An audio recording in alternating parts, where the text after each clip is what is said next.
Let's get to trap number 5, underestimating inflation.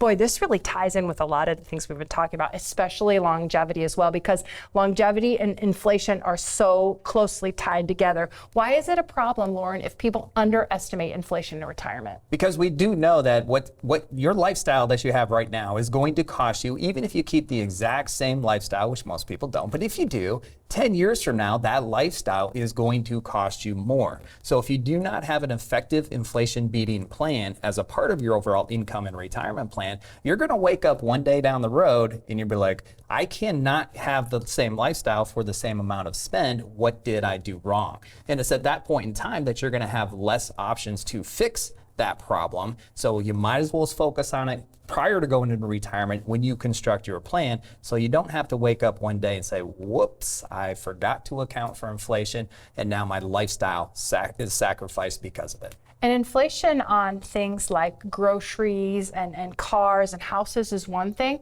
but we know that the inflation on medical costs actually usually is sometimes double what the inflation on goods and services. So you have to also think about those later years of retirement when you might be spending more on your medical costs than you ever had before. Yeah, there's a challenge just planning for inflation alone, let alone thinking about this big category, which that whole health arena can have a big impact on the plan. That's one of the areas that can really take your expenses and lifestyle from here to here rather quickly. That is kind of an unknown. But yeah, the healthcare expenses are increasing at a higher rate. So yeah, while we're thinking and planning for inflation for your basic lifestyle and your basic goods, that's part of your plan. And now we've got to be prepared for that potential stage of life where healthcare expenses come in. And as you said, the inflation level on those are even greater, and that can have a real big impact on the long-term plan. Okay, so that's the trap, not planning for inflation. We want to avoid the trap. How do you help people when you help them build plans? Well, one of the ways is we have to incorporate inflation into the plan from day one. So we use an assumed inflation rate and say over the course of the next 20 to 25 years, this is how much you're going to need to increase your spending over that time frame to account for inflation. Then we also look at other pillars of your plan. We look at the tax plan. If you can send less to the IRS, you can keep more in your overall portfolio. And as it grows, you're going to have more growth because you have less of a tax bill. And then we also look at the required minimum distribution age, because it's been a while since I've said this on this program, this phrase, the tax ticking time bomb.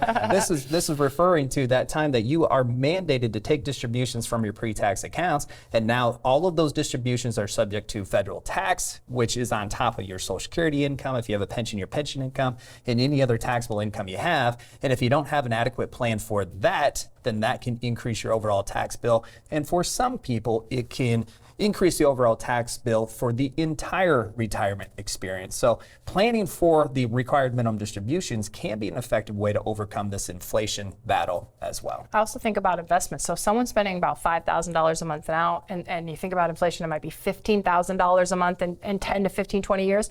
They're probably thinking, I'm not going to have that amount of money. Well, you also have to think about investing with inflation in mind. There's a portion of that portfolio that we've still got to take that risk. You're likely to have some of your retirement balances in the markets at risk, no matter what age or how old you are. But you want to feel good about that proper diversification.